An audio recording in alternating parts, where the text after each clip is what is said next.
Hello mga kataba, bali 20 minutes na. Wala pa rin pumasok na booking. Ito talaga pagka weekends ang biyahe natin. Bumabas ako ngayon dahil na-try ko lang kung malakas talaga. Siyempre, santiyan lang din yung pasok. Ito pagka weekends. At syempre yung tao, mas marami ang mga day off. Kaya sana may pasukan tayo.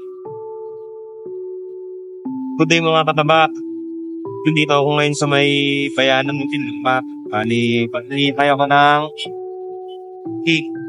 So, muna sa bahay is 10 minutes na, wala pa rin na mapasok sa akin. Bali, Saturday kasi ngayon. Bali, natry lang natin kung magkano kikitain ko ngayong weekends.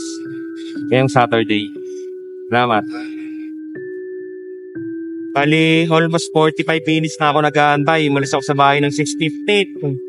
O mag-7 AM na, wala pa rin pumapasok na booking sa akin. So, ganun talaga yung buhay ng isang FC taxi driver. So, tiyagaan lang talaga to. Hindi laging malakas, hindi laging unina. So, siguro, gawa na ng araw ngayon. Siyempre, weekends, wala pasok ng mga tao. So, tiyaga tayo mag-aantay kahit magkano lang. Magdadala lang tayo.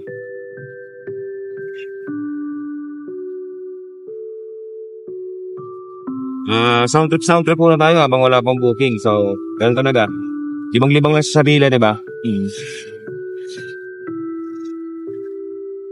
Yun na nga.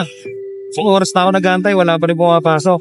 So, mas sayang yata yung alis mo ngayon. So, pang awas na naman ang ang biyahe ngayong araw to si partner.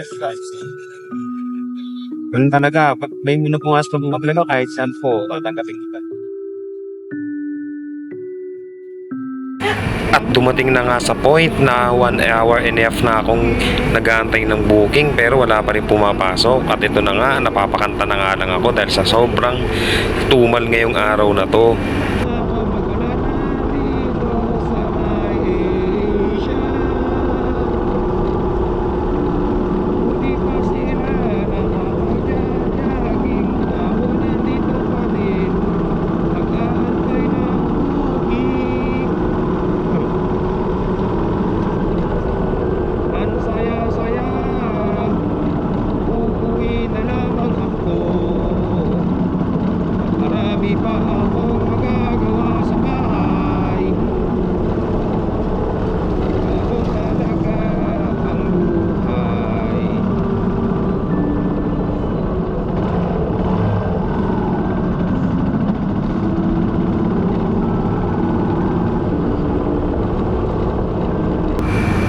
At sa point nga pala na to, nag-decide na nga rin ako pala akong umuwi.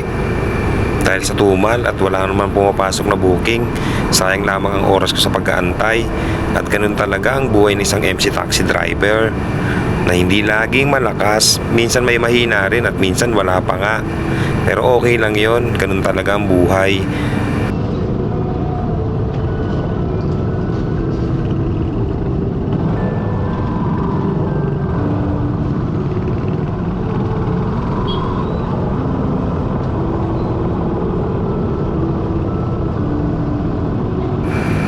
At dito ko na nga rin pala tatapusin ang video na to. Ako nga po pala si Nonoy Taba na kahit anong dagok sa buhay, piliin natin na laging sumaya.